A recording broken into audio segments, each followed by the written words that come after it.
ಧರ್ಮಸ್ಥಳದ ನೇತ್ರಾವತಿ ತೀರದ ಕಾಡಿನಲ್ಲಿ ಮುಂದುವರಿಸಿದ ಎಸ್ಐಟಿ ಬೇಟೆ.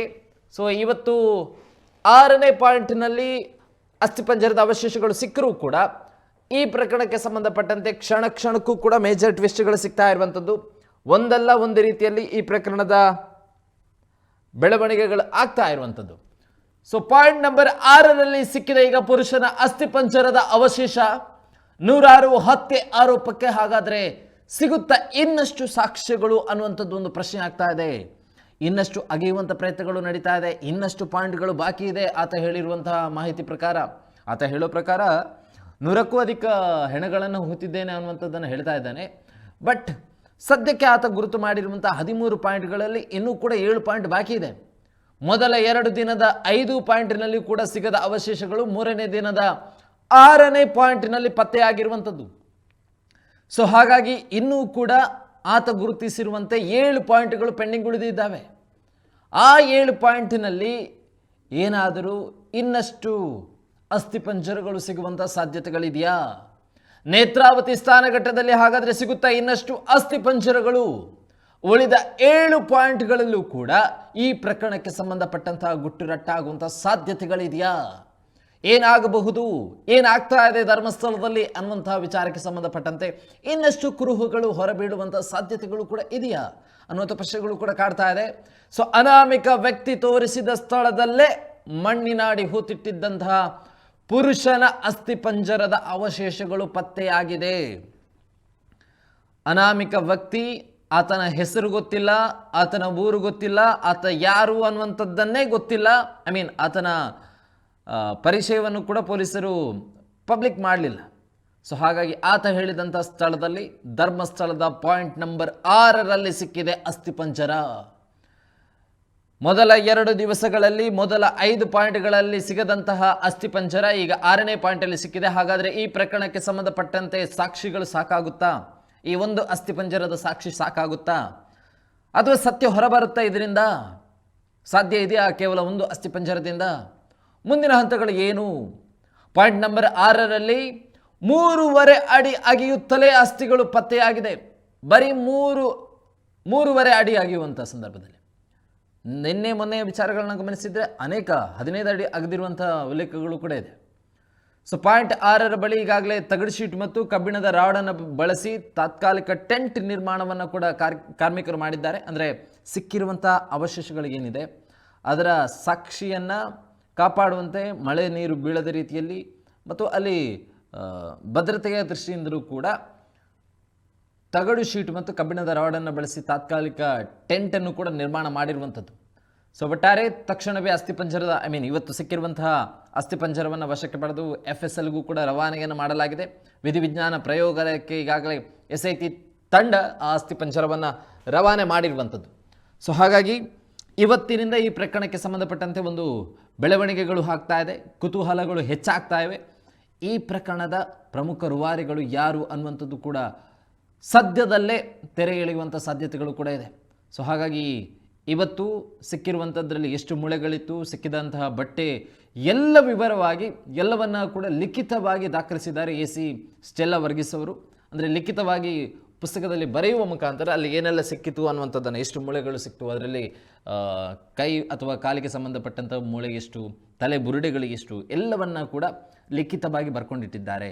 ಜೊತೆಗೆ ಈ ಒಂದು ಕಾರ್ಯಾಚರಣೆಯನ್ನು ಪ್ರತಿ ಹಂತವನ್ನು ಕೂಡ ಫೋಟೋ ಮತ್ತು ವಿಡಿಯೋ ಮಾಡೋ ಮುಖಾಂತರ SIT ಕಾನೂನು ಪ್ರಕ್ರಿಯೆಯ ರೀತಿಯಲ್ಲಿ ಸ್ಥಳವನ್ನು ಕೂಡ ಮಹಜರು ಮಾಡಿರುವಂಥದ್ದು. ಅಲ್ಲಿಯ AC ಅವರನ್ನು ಕರೆಸಿ ಪ್ರದೇಶದ ಸ್ಥಳ ಮಹಜರನ್ನು ಕೂಡ ನಡೆಸಿರುವಂಥದ್ದು.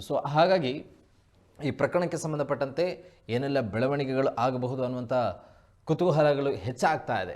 ಇವತ್ತು ನಡೆದಿರುವಂಥ ಬೆಳವಣಿಗೆಗಳನ್ನ ಕೂಡ ಗಮನಿಸ್ತಾ ಹೋದರೆ, ಮಧ್ಯಾಹ್ನದ ವೇಳೆಗೆ ಒಬ್ಬ ಪುರುಷನಿಗೆ ಸಂಬಂಧಪಟ್ಟಂತಹ ತಲೆಬುರುಡೆ, ಆತನ ಕೈ ಮತ್ತು ಕಾಲಿಗೆ ಸಂಬಂಧಪಟ್ಟಂತಹ ಮೂಳೆಗಳು, ಜೊತೆಗೆ ಒಬ್ಬ ಪುರುಷನಿಗೆ ಸಂಬಂಧಪಟ್ಟಂತಹ ಒಳ ಒಡುಪು ಕೂಡ ಸಿಕ್ಕಿರುವಂಥದ್ದು. ಇದು ಆ ದೂರುದಾರ ನೀಡಿರುವಂತಹ 6ನೇ ಪಾಯಿಂಟಿನಲ್ಲಿ ಸಿಕ್ಕಿರುವಂತಹ ಕೆಲವೊಂದು ಅವಶೇಷಗಳು. ಅದನ್ನು ಪೊಲೀಸರು ಕೂಡ SIT ತಂಡ ಕೂಡಲೇ ಅದನ್ನು ವಶಪಡಿಸಿಕೊಂಡು FSLಗೂ ಕೂಡ ರವಾನೆ ಮಾಡಿರುವಂಥದ್ದು. ಅಂದರೆ ಆ ಮೂಳೆ ಯಾರಿಗೆ ಸಂಬಂಧಪಟ್ಟಂಥದ್ದು ಮತ್ತು ಆ ತಲೆಬುರುಡೆ ಪ್ಲಸ್ ಆ ಮೂಳೆಗಳ ಆಧಾರದಲ್ಲಿ ಇದು ಎಷ್ಟು ವರ್ಷ ವಯಸ್ಸಿನ ವ್ಯಕ್ತಿಯ ದೇಹ ಆಗಿರಬಹುದು ಅನ್ನುವಂಥದ್ದನ್ನು ಮೊದಲು ಎನ್ಕ್ವೈರಿ ಮಾಡುವಂಥದ್ದು. ಸಿಕ್ಕಿರುವಂತಹ ತಲೆಬುರುಡೆ ಮತ್ತು ಮೂಳೆಯನ್ನು ಬಳಸಿ ಅದು FSLನ ಮುಖಾಂತರ ಅದು ಬಹಿರಂಗ ಆಗುತ್ತೆ, ಎಷ್ಟು ವರ್ಷ ವಯಸ್ಸಿನವ ಆಗಿರಬಹುದು ಅನ್ನುವಂಥದ್ದು. ಮತ್ತು ಆತ ಸತ್ತು ಎಷ್ಟು ವರ್ಷ ಆಗಿರಬಹುದು, ಅಂದರೆ ಮಣ್ಣಲ್ಲಿ ಹೂತು ಎಷ್ಟು ವರ್ಷ ಆಗಿದೆ ಅದು ಕೂಡ ಅದರಲ್ಲಿ ಗೊತ್ತಾಗುತ್ತೆ. ಮತ್ತು ಸಂಪೂರ್ಣವಾಗಿರುವಂಥ ದೇಹ ಒಂದು ವೇಳೆ ಸಿಕ್ಕಿದಂಥ ಸಂದರ್ಭದಲ್ಲಿ, ಐ ಮೀನ್ ದೇಹದ ಸಂಪೂರ್ಣ ಮೂಳೆಗಳು ಸಿಕ್ಕಿದಂಥ ಸಂದರ್ಭದಲ್ಲಿ ಇದು ಯಾವ ರೀತಿ ಸಾವನ್ನಪ್ಪಿದೆ. ವಿಧಿವಿಜ್ಞಾನ ತಜ್ಞರು ಹೇಳೋ ಪ್ರಕಾರ ಉಸಿರುಗಟ್ಟಿಸುವಿಕೆ ಅಥವಾ ವಿಷಪ್ರಾಶನದಿಂದ ಮತ್ತು ಸಾಮಾನ್ಯ ಡೆತ್ ಸಾವನ್ನಪ್ಪುವ ಮುಖಾಂತರ ಈ ಎಲ್ಲ ವಿಚಾರಗಳು ಗೊತ್ತಾಗೋದಕ್ಕೆ ಸಾಧ್ಯ ಇಲ್ಲ. ಬದಲಾಗಿ ಒಂದು ವೇಳೆ ಯಾವುದಾದ್ರೂ ಮಾರಕಾಸ್ತ್ರಗಳಿಂದ ಹಲ್ಲೆಯನ್ನು ನಡೆಸಿದರೆ ಅಂತಹ ಸಂದರ್ಭಗಳಲ್ಲಿ ಆ ಗಾಯಗಳು ಅಸ್ಥಿಪಂಜರದ ಮೇಲೆ ಇರುತ್ತವೆ. ಅಂತಹ ಸಂದರ್ಭಗಳಲ್ಲಿ ಇದೇ ರೀತಿಯಲ್ಲಿ ಸಾವನ್ನಪ್ಪಿದೆ ಅನ್ನುವಂಥದ್ದನ್ನು ಹೇಳುವಂತಹ ಸಾಧ್ಯತೆಗಳು ಇದೆ. ಬಟ್ ಕೆಲವೊಂದು ಸಾವುಗಳನ್ನು ಇಲ್ಲಿ ಉಲ್ಲೇಖ ಮಾಡೋದಕ್ಕೆ ಅಥವಾ ಅದನ್ನು ಕಂಡುಹಿಡಿಯೋದಕ್ಕೆ ಸಾಧ್ಯತೆಗಳು ಕಡಿಮೆ ಅನ್ನುವಂಥದ್ದು. ಸ್ಪೆಷಲಿ ಒಂದು ವೇಳೆ ಇದು ಈಗ ಸಿಕ್ಕಿರುವಂಥದ್ದು ಪುರುಷನಿಗೆ ಸಂಬಂಧಪಟ್ಟಂತಹ ಅಸ್ಥಿಪಂಜರ ಅನ್ನುವಂಥದ್ದನ್ನು SIT ಉಲ್ಲೇಖ ಮಾಡ್ತಾ ಇದೆ. ಒಂದು ವೇಳೆ ಮಹಿಳೆಗೆ ಅಸ್ಥಿಪಂಜರಗಳು ಸಿಕ್ಕಂಥ ಸಂದರ್ಭದಲ್ಲಿ ಒಂದು ವೇಳೆ ರೇಪ್ ಆಗಿದೆ ಅನ್ನುವಂಥದ್ದನ್ನು ಕೂಡ FSLನ ಮುಖಾಂತರ ಕಂಡುಹಿಡಿಯೋದಕ್ಕೆ ಸಾಧ್ಯತೆ ಇದೆಯಾ ಅಂತ ಕೇಳಿದರೆ 50-50 ಅಂತಲೇ ಹೇಳ್ಬೋದು. ಕೆಲವೊಂದು ಪ್ರಕರಣಕ್ಕೆ ಸಂಬಂಧಪಟ್ಟಂತೆ ಅದನ್ನು ಕಂಡುಹಿಡಿಯುವಂಥ ಸಾಧ್ಯತೆ ತೀರಾ ಕಡಿಮೆಯಾಗಿರುತ್ತೆ. ಸೊ ಈಗ ಅಲ್ಲಿ ಸಿಕ್ಕಿರುವಂಥದ್ದು ಒಬ್ಬ ಪುರುಷನಿಗೆ ಸಂಬಂಧಪಟ್ಟಂತಹ ಅಸ್ಥಿಪಂಜರಗಳು ಮತ್ತು ಆತನ ಒಳ ಉಡುಪುಗಳು. ಸೊ ಅದನ್ನು ಟ್ರೇಸ್ ಮಾಡುವಂಥ ಪ್ರಯತ್ನಗಳನ್ನ ಮಾಡಲಾಗುತ್ತೆ. ಸ್ಥಳೀಯವಾಗಿರುವಂತಹ ಸ್ಟೇಷನಲ್ಲಿ ಮೊದಲು FSLಲ್ಲಿ ವರದಿಯನ್ನು ತೆಗೆದುಕೊಳ್ತಾರೆ, ಎಷ್ಟು ವರ್ಷ ವಯಸ್ಸು, ಎಷ್ಟು ಸಮಯ ಆಗಿದೆ ಈತ ಸತ್ತಿರುವಂಥದ್ದು ಅನ್ನುವಂಥದ್ದನ್ನು. ಆ ಒಂದು ಡೀಟೇಲ್ಸ್ಗೆ ಸಂಬಂಧಪಟ್ಟಂತೆ ಸ್ಥಳೀಯವಾಗಿರುವಂತಹ ಪೊಲೀಸ್ ಸ್ಟೇಷನಲ್ಲೂ ಕೂಡ ರೆಕಾರ್ಡ್ಗಳನ್ನು ಪರಿಶೀಲನೆ ಮಾಡಲಾಗುತ್ತೆ. ಈ ವ್ಯಕ್ತಿಯ ಡೀಟೇಲ್ಸ್ಗೆ ಸಂಬಂಧಪಟ್ಟಂತೆ ಯಾವುದಾದ್ರೂ ಮಿಸ್ಸಿಂಗ್ ಕಂಪ್ಲೇಂಟ್ಗಳಿದೆಯಾ ಅಥವಾ ಕೆಲವರ ವಾದಗಳು ಕೂಡ ಇದೆ. ಅಲ್ಲಿ ಸ್ಥಳೀಯವಾಗಿರುವಂಥ ಗ್ರಾಮ ಪಂಚಾಯತ್ನ ವಾದ ಯಾವ ಥರ ಅಂತ ಹೇಳಿದರೆ, ಈ ಹಿಂದೆ ಹಲವು ಸಾವುಗಳಾಗ್ತಾ ಇತ್ತು ನದಿ ತೀರಗಳಲ್ಲಿ, ಆ ಶವಗಳು ಕೊಳೆತು ಹೋಗ್ತಾ ಇತ್ತು. ಅಂತಹ ಶವಗಳನ್ನು ನಾವು ನಿರ್ದಿಷ್ಟವಾಗಿರುವಂಥ ದಫನ ಭೂಮಿಗೆ ತಂದು ದಫನ ಮಾಡೋದಕ್ಕೆ ಸಾಧ್ಯ ಆಗ್ತಾ ಇರಲಿಲ್ಲ, ಅದನ್ನು ಮುಟ್ಟೋದಕ್ಕೂ ಕೂಡ ಸಾಧ್ಯ ಆಗ್ತಾ ಇರಲಿಲ್ಲ. ಅಂಥ ಸಂದರ್ಭಗಳಲ್ಲಿ ನಾವು ಪೊಲೀಸರಿಗೆ ಮಾಹಿತಿಯನ್ನು ನೀಡಿದಂಥ ಸಂದರ್ಭಗಳಲ್ಲಿ ಆ ಶವಕ್ಕೆ ಸಂಬಂಧಪಟ್ಟಂತೆ UTR ನಂಬರ್ಗಳನ್ನು ಕೊಟ್ಟು ಅಲ್ಲೇ ಸ್ಥಳೀಯವಾಗಿರುವಂಥ ಕಾಡುಗಳಲ್ಲಿ ಅದನ್ನು ದಫನ ಮಾಡ್ತಾ ಇದ್ವಿ ಅನ್ನುವಂಥ ಮಾಹಿತಿಗಳನ್ನು ಅಲ್ಲಿಯ ಪಂಚಾಯತ್ ಉಪಾಧ್ಯಕ್ಷರು ಅಥವಾ ಪಂಚಾಯತಿಗೆ ಸಂಬಂಧಪಟ್ಟಂಥ ಅಧಿಕಾರಿಗಳು ಈಗ ಹೇಳ್ತಾ ಇರುವಂಥದ್ದು. ಅಂದರೆ ಅವರ ಪ್ರಕಾರ ಇದು ಪಂಚಾಯತಿನಿಂದ ಕಾನೂನಾತ್ಮಕವಾಗಿ ಪೊಲೀಸರ ಸಮ್ಮುಖದಲ್ಲಿ ಮಾಡಿರುವಂತಹ ದಫನವು ಕೂಡ ಆಗಿರಬಹುದು ಅನ್ನುವಂಥದ್ದನ್ನು ಉಲ್ಲೇಖವನ್ನು ಮಾಡ್ತಾ ಇದ್ದಾರೆ. ಬಟ್ ನನಗೊಂದು ಅರ್ಥ ಆಗ್ತಾ ಇಲ್ಲ, ಅವರು ಒಂದು ಆರೋಪವನ್ನು ಮಾಡಿದರು. ಪಂಚಾಯತಿನ ಉಪಾಧ್ಯಕ್ಷರಾಗಿರುವಂಥ ವ್ಯಕ್ತಿ ಹೆಸರು ಗೊತ್ತಿಲ್ಲ, ಅವರ ಆರೋಪ ಏನು ಅಂತ ಹೇಳಿದರೆ ಮಾಧ್ಯಮಗಳಲ್ಲಿ ಆರೋಪವನ್ನು ಮಾಡ್ತಾಯಿದ್ರು.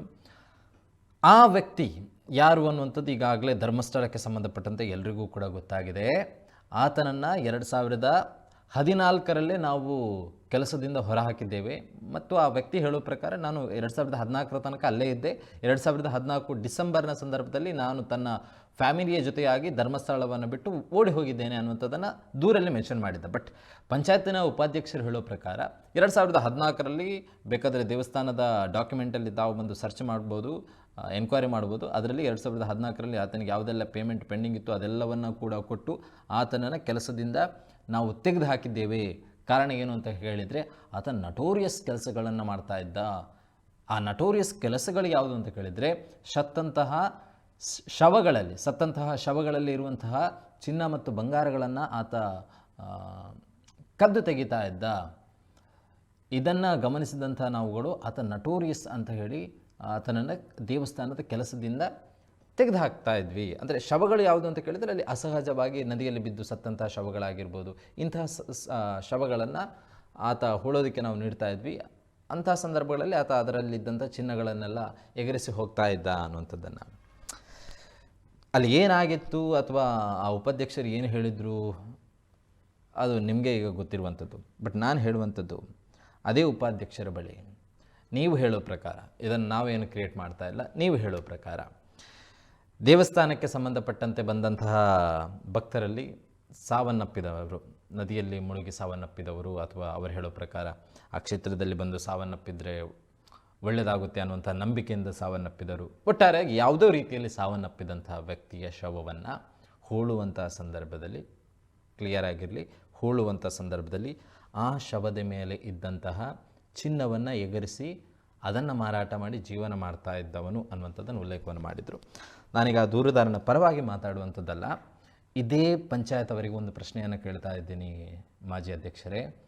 ಒಂದು ಶವವನ್ನು ತಾವು ಹೇಳೋ ಪ್ರಕಾರ ಕಾನೂನಾತ್ಮಕವಾಗಿ UTR ನಂಬರ್ಗಳನ್ನು ನೀಡಿ ಪೊಲೀಸರ ಸಮ್ಮುಖದಲ್ಲಿ ಅದನ್ನು ಹೂಳೋದಕ್ಕೆ ಒಬ್ಬ ವ್ಯಕ್ತಿಗೆ ತಾವು ವಹಿಸಿ ಕೊಡ್ತಾ ಇದ್ದೀರಿ ಅನ್ನುವಂಥದ್ದಾದರೆ ಆ ಶವಗಳಲ್ಲಿ ಚಿನ್ನ ಆಭರಣಗಳು ಹೇಗೆ ಇರೋದಕ್ಕೆ ಸಾಧ್ಯ? ಹೌದು ತಾನೆ? ಒಂದು ಶವವನ್ನು ತಾವು ಪಂಚಾಯತಿನ ಸಮ್ಮುಖದಲ್ಲಿ, ಪೊಲೀಸರ ಸಮ್ಮುಖದಲ್ಲಿ ಪಂಚಾಯತಿನಿಂದ ಹೂಳೋದಕ್ಕೆ ಕೊಡ್ತಾ ಇದ್ದೀರಿ ಅಂತ ಆದರೆ ಅದರೆಲ್ಲ ಪ್ರೊಸೆಸ್ಗಳು ಕೂಡ ನಡೆಯುತ್ತೆ. ಆ ಶವದಲ್ಲಿ ಸಿಕ್ಕಿರುವಂಥ ಶವದ ಶರ್ಟಲ್ಲಿ ಏನಾದರೂ ಶರ್ಟ್ನ ಕಾಲರಲ್ಲಿ ಯಾವುದಾದ್ರೂ ಟೈಲರ್ ನಂಬರ್ ಕೂಡ ಇದ್ದರೂ ಕೂಡ ಅದರ ಮುಖಾಂತರವೂ ಕೂಡ ಗುರುತು ಪತ್ತೆ ಹಚ್ಚುವಂಥ ಪ್ರಯತ್ನಗಳು ನಡೆಯುತ್ತೆ. ಅದು ಯಾವ ವ್ಯಕ್ತಿ ಅನ್ನುವಂಥದ್ದು ಗೊತ್ತಿಲ್ಲ ಅನ್ನೋದಾದರೆ ಆ ಥರವೂ ಕೂಡ ಪತ್ತೆ ಹಚ್ಚುವಂಥ ಪ್ರಯತ್ನ, ಅಥವಾ ಅವರ ಜೇಬಲ್ಲಿ ಯಾವುದಾದ್ರೂ ಚೀಟಿ ಇದ್ದರೆ ಅದರ ಮುಖಾಂತರ ಕಾಂಟ್ಯಾಕ್ಟ್ ಮಾಡುವಂಥ, ಇದು ಯಾವುದೂ ಕೂಡ ಇಲ್ಲ. ಯಾವುದೇ ಗುರುತು ಪತ್ತೆ ಹಚ್ಚುವಂಥ ಸಾಧ್ಯತೆಗಳು ಇಲ್ಲ ಅಂತ ಸಂದರ್ಭದಲ್ಲಿ ಇದು ಒಂದು ಅನಾಮಿಕ ಶವ ಅಂತ ಹೇಳಿ ಪರಿಗಣನೆ ಮಾಡಿ ತಾವು ಅದನ್ನು ಪಂಚಾಯತಿನ ಮೂಲಕ ಪೊಲೀಸರ ಸಮ್ಮುಖದಲ್ಲಿ ಹೂಳೋದಕ್ಕೆ ಒಬ್ಬ ವ್ಯಕ್ತಿಗೆ ಕೊಡುವಂಥ ಸಂದರ್ಭದಲ್ಲಿ ಆ ಶವದ ಮೇಲಿರುವಂತಹ ಚಿನ್ನಾಭರಣವನ್ನು ಕೂಡ ಹಾಗೆ ಕೊಡ್ತಾ ಇದ್ದಾರೆ ಹಾಗಾದರೆ ಅನ್ನುವಂಥ ಪ್ರಶ್ನೆಗಳು ಮೂಡುತ್ತೆ. ನೀವು ಹೇಳಿರುವಂಥದ್ದು ಉಪಾಧ್ಯಕ್ಷರು ಅದನ್ನು ಹಾಗೆ ನಾವು ನೀಡ್ತಾ ಇದ್ದೀವಿ ಅಂತ ಹೇಳಿಲ್ಲ, ಬಟ್ ಅವ್ರು ಹೇಳೋ ಪ್ರಕಾರ ಆ ಶವದಲ್ಲಿದ್ದಂಥದ್ದನ್ನು ತೆಗಿತಾ ಇದ್ದ ಅಂಥೇಳಿ. ನೀವಾಗೇ ಬಿಡ್ತಾ ಇದ್ರಿ, ನೀವಾಗೇ ಕೊಡ್ತಾ ಇದ್ದಂಥ ಶವಗಳು ಅನ್ನುವಂಥದ್ದನ್ನು ಒಪ್ಪಿಕೊಂಡಿದ್ದೀರ. ಹೀಗಿರುವಾಗ ಅದನ್ನು ತೆಗೆದಿದ್ದಾನೆ ಅನ್ನುವಂಥದ್ದನ್ನು ಹೇಳ್ತಾ ಇದ್ದೀರ. ತಮ್ಮ ಹೇಳಿಕೆಗಳು ಏನು ಅನ್ನುವಂಥದ್ದು ಕೂಡ ಇಲ್ಲಿ ಸ್ಪಷ್ಟವಾಗಿ ಗೊತ್ತಾಗ್ತಾ ಇಲ್ಲ. ಇದು ಒಂದು ಪ್ರಮುಖವಾಗಿರುವಂಥದ್ದು. ಇನ್ನು ಪ್ರಮುಖವಾಗಿ ಗಮನಿಸೋದಾದರೆ ಇವತ್ತಿಗೆ 3 ದಿವಸಗಳಾಯಿತು ಈ ಪ್ರಕರಣಕ್ಕೆ ಸಂಬಂಧಪಟ್ಟಂತೆ 6 ಪಾಯಿಂಟ್ಗಳನ್ನು ಈಗಾಗಲೇ ಅಗೆಯಲಾಗಿರುವಂಥದ್ದು. ನಾಳೆಯಿಂದ ಮತ್ತೆ 7ನೇ ಪಾಯಿಂಟಿನಿಂದ ಈ ಪ್ರಕರಣಕ್ಕೆ ಸಂಬಂಧಪಟ್ಟಂತೆ ಅಗೆಯುವಂಥ ಪ್ರಯತ್ನಗಳು ಖಂಡಿತವಾಗಿಯೂ ಕೂಡ SITಯಿಂದ ನಡೆಯುತ್ತೆ. ಯಾಕಂತ ಹೇಳಿದರೆ ಮೊದಲ ಒಂದು ಕುರುಹು ಈಗಾಗಲೇ ಸಿಕ್ಕಿರುವಂಥದ್ದು, ನಾಳೆ ಮತ್ತೆ ಕಂಟಿನ್ಯೂಷನ್ ಆಗುವಂಥ ಸಾಧ್ಯತೆಗಳಿರುವಂಥದ್ದು. ಮತ್ತು SITಗೆ ಈಗ ಪ್ರಮುಖವಾಗಿರುವಂಥ ಸವಾಲುಗಳನ್ನು ಗಮನಿಸೋದಾದರೆ ಏನೆಲ್ಲ ಸವಾಲುಗಳು ಇದೆ ಅಂತ ಹೇಳಿದರೆ, ಪ್ರಮುಖವಾಗಿ ದೂರುದಾರ ಹೇಳಿರುವಂತಹ ವ್ಯಕ್ತಿಯದ್ದೇ ಶವ ಅಲ್ಲಿ ಇರುವಂಥದ್ದ, ಬದಲಾಗಿ ಇನ್ಯಾವುದೋ ಶವದ ಕಳೆ ಬರಹ ಅಲ್ಲಿ ಸಿಕ್ಕಿರುವಂಥದ್ದು ಅನ್ನುವಂಥದ್ದು ಕೂಡ ಪ್ರಶ್ನೆ ಆಗುತ್ತೆ. ಆತ ಒಂದು ಹೇಳಿರ್ತಾನೆ, ಇಂತಿಂಥ ಪ್ರದೇಶಗಳಲ್ಲಿ ನಾನು ಮಹಿಳೆಯ ಅಥವಾ ಯುವತಿಯ ಶವವನ್ನು ಹೂತಿದ್ದೇನೆ ಅಂತ ಹೇಳಿ ಪೊಲೀಸರ ಅಥವಾ ನ್ಯಾಯಾಲಯದ ಮುಂದೆ ಸೆಕ್ಷನ್ 183 ಅಡಿಯಲ್ಲಿ ಆತ ಸ್ಪಷ್ಟವಾಗಿ ಇದೆಲ್ಲ ಮಾಹಿತಿಯನ್ನು ಕೂಡ ನೀಡಿರ್ತಾನೆ. ನಾನು ಇಂತಿಂಥ ಪ್ರದೇಶಗಳನ್ನು ನೀಡಿದ್ದೇನೆ, ಅಥವಾ ಅಗೆಯುವುದಕ್ಕಿಂತ ಮುಂಚೆನೂ ಕೂಡ ಆತ SITಗೆ ಈ ಒಂದು ಪ್ರದೇಶವನ್ನು ತೋರಿಸಿರ್ತಾನೆ, ಇಲ್ಲೊಂದು ಶವ ಇದೆ ಅಂತ ಹೇಳಿ. ಬಟ್ ಈ ಪ್ರದೇಶದಲ್ಲಿ ಅಗೆಯುವುದಕ್ಕಿಂತ ಮುಂಚೆ ಕೇಳಿರಲೂಬಹುದು SIT ಅವರು, ಇಲ್ಲಿ ಯಾವ ಶವ ಇದೆ ನಿನ್ನ ಅಂದಾಜಿನ ಪ್ರಕಾರ, ನಿನ್ನ ಒಂದು ಜ್ಞಾಪಕ ಶಕ್ತಿಯ ಪ್ರಕಾರ ಇಲ್ಲೇನು ಪುರುಷರದ್ದು ಅಥವಾ ಮಹಿಳೆಯದ್ದಿದೆಯೋ ಅನ್ನುವಂಥದ್ದನ್ನು ಮೊದಲಾಗಿ ಏನಾದರೂ ಪ್ರಶ್ನೆಯನ್ನು ಕೇಳಿದ್ದರೆ ಈಗ ಅಲ್ಲಿ ಸಿಕ್ಕಿರುವಂಥದ್ದು ಪುರುಷನ ಶವ. ಇದು ಒಂದು ಪ್ರಶ್ನೆಯೂ ಕೂಡ ಆಗುತ್ತೆ. ಇದರ ಜೊತೆಗೆ ಸಿಕ್ಕಿರುವಂಥ ಹೆಣ ಕೂಡ ಇದೆಯಲ್ವ, ಅದು ಸ್ವಾಭಾವಿಕ ಸಾವು ಅಥವಾ ಕೊಲೆಯನ್ನು ಮಾಡಲಾಗಿದ್ದು ಅಥವಾ ಆತ್ಮಹತ್ಯೆನೋ, ಇದೆಲ್ಲವೂ ಕೂಡ ಪರಿಗಣನೆಗೆ ಬರುತ್ತೆ. ಅದೇ ಹೇಳಿದ್ನಲ್ವ, FSLನ ಮುಖಾಂತರ ವರದಿಯನ್ನು ತೆಗೆಸಲಾಗುತ್ತೆ. ಇದು ಸ್ವಾಭಾವಿಕವಾಗಿ ಸತ್ತಿರುವಂಥದ್ದು ಅಥವಾ ಯಾರು ಕೊಲೆ ಮಾಡಿದ್ದಾರೋ ಅಥವಾ ಆತ್ಮಹತ್ಯೆಯನ್ನು ಮಾಡಿಕೊಂಡಿದ್ದಾನೋ ಅನ್ನುವಂತಹ ಮಾಹಿತಿ ಏನಾದರೂ FSLನ ಮುಖಾಂತರ ಗೊತ್ತಾದರೆ, ಒಂದು ವೇಳೆ ಅದು ಆತ್ಮಹತ್ಯೆ ಅಂತ ಆದರೆ, ಆತ್ಮಹತ್ಯೆ ಆಗಿರುವಂಥ ಅಲ್ಲಿಯ ಸ್ಥಳೀಯ ಗ್ರಾಮ ಪಂಚಾಯತ್ ಅಧಿಕಾರಿಗಳು ಹೇಳೋ ಪ್ರಕಾರ ನದಿಯಲ್ಲಿ ಬಿದ್ದು ಸಾವನ್ನಪ್ಪಿದಂಥ ಅನೇಕ ಶವಗಳು ಕೂಡ ಇದೆ. ಹಾಗಾಗಿ ಇದನ್ನು ಯಾರೋ ಕೊಂದಿದ್ದಾರೆ ಅಥವಾ ಮಹಿಳೆಯ ಶವ ಆಗಿದ್ದರೆ ಇದನ್ನು ಯಾರೋ ಅತ್ಯಾಚಾರ ಮಾಡಿದ್ದಾರೆ ಅನ್ನುವಂಥದ್ದನ್ನು ಇಲ್ಲಿ ಉಲ್ಲೇಖ ಮಾಡೋದಕ್ಕೆ ಅಥವಾ ಕನ್ಸಿಡರ್ ಮಾಡೋದಕ್ಕೆ ಸಾಧ್ಯ ಇಲ್ಲ ಅನ್ನುವಂಥದ್ದು ಕೂಡ ಒಂದು ಪಾಯಿಂಟ್ ಆಗುತ್ತೆ. ಮತ್ತು ಈಗ ಸಿಕ್ಕಿರುವಂಥ ಅಸ್ಥಿಪಂಜರದ ಎತ್ತರ ಮತ್ತು ಗಾತ್ರ ಮತ್ತು ವಯಸ್ಸು, ಅದರ ಜೊತೆಗೆ DNA ಕೂಡ ಟೆಸ್ಟ್ ಮಾಡಬೇಕಾಗುತ್ತೆ. ಈಗ ಸಿಕ್ಕಿರುವಂಥ ಪುರುಷರ ಅಸ್ಥಿಪಂಜರವನ್ನೇ ಎಕ್ಸಾಂಪಲ್ ಆಗಿ ತೆಗೆದುಕೊಳ್ಳೋದಾದರೆ, ನಾನು ಆಗ ತಾನೇ ಹೇಳಿರೋ ಪ್ರಕಾರ ಸ್ಥಳೀಯವಾಗಿರುವಂಥ ಪೊಲೀಸ್ ಸ್ಟೇಷನ್ನ ರೆಕಾರ್ಡಲ್ಲಿ ಗಮನಿಸ್ಕೊಳ್ಬೇಕಾಗುತ್ತೆ. ಇದು ಯಾವಾಗ ಮಿಸ್ಸಿಂಗ್ ಕಂಪ್ಲೇಂಟ್ಗಳಿದೆಯಾ ಅಥವಾ ಪಂಚಾಯತಲ್ಲಿ ಗಮನಿಸೋದಾದರೆ ಇದನ್ನು ಹೂತಿರುವಂಥ UTR ನಂಬರ್ಗಳು ಏನಾದರೂ ಇದೆಯಾ ಅನ್ನುವಂಥದ್ದನ್ನು ಗಮನಿಸಿ ಅದಕ್ಕೆ ಸಂಬಂಧಪಟ್ಟಂಥ ವ್ಯಕ್ತಿಗಳು ಯಾರಾದರೂ ಇದ್ದರೆ ಅವರ DNA ಮತ್ತು ಈಗ ಸಿಕ್ಕಿರುವಂಥ ಅಸ್ಥಿಪಂಜರದ DNAಗಳನ್ನು ಕಂಪೇರ್ ಮಾಡೋದ್ರ ಮುಖಾಂತರ ಇದು ಅವರಿಗೆ ಸಂಬಂಧಪಟ್ಟದ್ದ ಅನ್ನುವಂಥದ್ದನ್ನು, ಮತ್ತು ಯಾವಾಗ ಅವರು ಮಿಸ್ಸಿಂಗ್ ಆದರೂ, ಯಾವ ಕಾರಣಕ್ಕೋಸ್ಕರ ಮಿಸ್ಸಿಂಗ್ ಆದರೂ ಅನ್ನುವಂಥದ್ದನ್ನು ಕೂಡ ತನಿಖೆ ಮಾಡಬೇಕಾದಂಥ ಒಂದು ಲಾಂಗ್ ಪ್ರೊಸೆಸ್ಗಳಿರುವಂಥದ್ದು. ಈಗ SIT ತನಿಖೆ ಅಷ್ಟು ಈಸಿ ಆಗಿಲ್ಲ. ಆತ ಹೇಳೋ ಪ್ರಕಾರ 100ಕ್ಕಿಂತಲೂ ಅಧಿಕ ಶವಗಳನ್ನು ಹೂತಿದ್ದೇನೆ ಅಂತ ಹೇಳಿ, ಒಂದು ವೇಳೆ 100 ಅಸ್ಥಿಪಂಜರಗಳು ಒಂದು ವೇಳೆ ಸಿಕ್ಕಿತು ಅಂತಾದರೆ ಆ 100 ಅಸ್ಥಿಪಂಜರಗಳನ್ನು ಕಂಪ್ಲೀಟಾಗಿ SIT ತಂಡ ತನಿಖೆಯನ್ನು ಮಾಡಬೇಕಾಗುತ್ತೆ. ಅದರ ವಾರಸ್ದಾರರು ಯಾರು, ಅದರ DNA ಪರೀಕ್ಷೆ ಆಗಬೇಕು, ಅದರ FSL ವರದಿಗಳು ಬರಬೇಕು. ಇದೆಲ್ಲ ಆದ ಬಳಿಕ ಈ ಪ್ರಕರಣಕ್ಕೆ ಸಂಬಂಧಪಟ್ಟಂಥ ಪ್ರಮುಖ ರೂವಾರಿಗಳು ಯಾರು ಅನ್ನುವಂಥದ್ದನ್ನು, ಅದಕ್ಕಿಂತ ಮುಂಚೆ ಈ ಎಲ್ಲ ತನಿಖೆಗಳು ಕೂಡ ಪ್ರಮುಖವಾಗಿ ಆಗಬೇಕಾಗುವಂಥದ್ದು. ಮತ್ತು ಮೂಳೆಗಳ ಮೇಲೆ ಆಗಿರುವಂಥ ಗಾಯ ಈಗಲೂ ಕೂಡ ಸಿಕ್ಕಿರುವಂತಹ ತಲೆಬುರುಡೆ ಆಗಿರ್ಬೋದು ಅಥವಾ ಮೂಳೆಯನ್ನು ಕೂಡ ಗಮನಿಸಿಕೊಳ್ಬೇಕಾಗುತ್ತೆ. ಅದಕ್ಕೇನಾದರೂ ಗಾಯಗಳಾಗಿದೆಯಾ, ಆಗಿದ್ದರೆ ಒಂದು ವೇಳೆ ಅದು ಯಾವ ರೀತಿಯಾಗಿ ಆಗಿದೆ, ಯಾವುದಾದ್ರೂ ಒಂದು ಆಯುಧದಿಂದ ಆಗಿದೆಯಾ ಅನ್ನುವಂಥದ್ದನ್ನು ಕೂಡ ಪರೀಕ್ಷೆ ಮಾಡಿಕೊಳ್ಬೇಕಾಗುತ್ತೆ. ಮತ್ತು ಅಸ್ಥಿಪಂಜರಗಳು ಎಷ್ಟೇ ಸಿಕ್ಕರೂ ಕೂಡ ತಲೆಬುರುಡೆ ಸಿಕ್ಕಾಗ ಮಾತ್ರ ಈ ಪ್ರಕರಣಕ್ಕೆ ಪತ್ತೆ ಹಚ್ಚುವುದಕ್ಕೆ ಇದು ಯಾರ ಅಥವಾ ಯಾವ ವ್ಯಕ್ತಿಯ ಎಷ್ಟು ವರ್ಷ ವಯಸ್ಸಿನ ಅನ್ನುವಂಥದ್ದನ್ನು ನಿರ್ದಿಷ್ಟವಾಗಿ ಪತ್ತೆ ಹಚ್ಚೋದಕ್ಕೆ ಸಾಧ್ಯತೆಗಳು ಹೆಚ್ಚಾಗಿರುವಂಥದ್ದು ಅನ್ನುವಂಥದ್ದು ತಜ್ಞರ ವರದಿಗಳು ಕೂಡ ಇರುವಂಥದ್ದು. ಸೊ ಹಾಗಾಗಿ ಇದು ಇವತ್ತು ಇಲ್ಲಿಯ ತನಕ ಆಗಿರುವಂಥ ಬೆಳವಣಿಗೆ. ಇನ್ನು ನಾಳೆಯಿಂದ ಯಾವ ರೀತಿಯಾದಂಥ ಬೆಳವಣಿಗೆಗಳು ಆಗುತ್ತೆ ಅನ್ನುವಂಥದ್ದು ಕೂಡ ಪ್ರಮುಖವಾಗಿರುವಂಥದ್ದು. ಸೊ ನಾಳೆಯಿಂದ 7ನೇ ಪಾಯಿಂಟನ್ನು ಅಗಿಯುವಂಥ ಪ್ರಯತ್ನಗಳಾಗುತ್ತೆ. ಸೊ ಇವತ್ತು ಕೇವಲ ಒಂದು ದಿವಸದಲ್ಲಿ ಒಂದೇ ಪಾಯಿಂಟನ್ನು ಅಗದಿರುವಂಥದ್ದು, ಅಂದರೆ ಪಾಯಿಂಟ್ ನಂಬರ್ 6 ಅಗದಿರುವಂಥದ್ದು. ಅಲ್ಲಿ ಅಸ್ಥಿಪಂಜರ ಪತ್ತೆಯಾಗಿದೆ, ಪುರುಷನಿಗೆ ಸಂಬಂಧಪಟ್ಟಂಥ ಅಸ್ಥಿಪಂಜರ. ಇನ್ನು ನಾಳೆ ಮತ್ತೆ ಇನ್ನಷ್ಟು ಹಲವು ಅಸ್ಥಿಪಂಜರಗಳನ್ನು ಅಗಿಯುವಂಥ ಪ್ರಯತ್ನಗಳಾಗುತ್ತೆ. ಆ ಸಂದರ್ಭಗಳಲ್ಲಿ ಇನ್ನಷ್ಟು ಅಸ್ಥಿಪಂಜರಗಳು ಸಿಗುವಂತಹ ಸಾಧ್ಯತೆಗಳು ಇದೆಯಾ ಅನ್ನುವಂಥದ್ದು ಕೂಡ ಪ್ರಮುಖವಾಗಿರುತ್ತೆ.